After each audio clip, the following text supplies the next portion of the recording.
आज आपण व्यवहारी अपूर्णांक पाहणार आहे. व्यवहारी अपूर्णांकाची व्याख्या. व्यवहारी अपूर्णांक म्हणजे जेव्हा अंश आणि छेदाच्या रूपात अपूर्णांक लिहिला जातो तेव्हा त्याला व्यवहारी अपूर्णांक म्हणतात. पुढील व्यवहारी अपूर्णांकाचे दशांश अपूर्णांकात रूपांतर.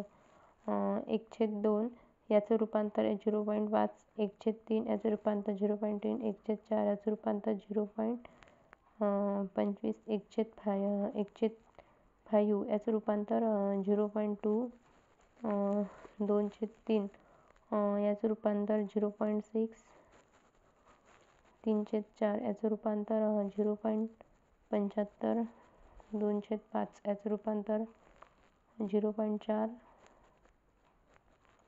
3/5 याचं रूपांतर 0.6, 4/5 याचं रूपांतर 0.8, 1/8 याचं रूपांतर 0.125, 3/8 याचं रूपांतर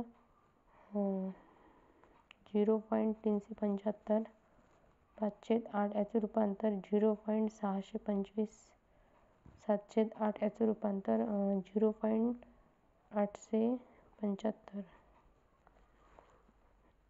5/4 याचं रूपांतर 1.25, 6/5 याचं रूपांतर 1.2, 3/2 याचं रूपांतर 1.5, 5/2 याचं रूपांतर 2.5, 7/2 याचं रूपांतर 3.5, 9/2 याचं रूपांतर 4.5, 11/2 याचं रूपांतर 5.5.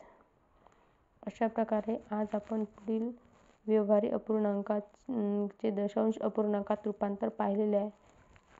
तरी व्हिडिओ समजल्यास लाईक अँड सबस्क्राईब करायचा.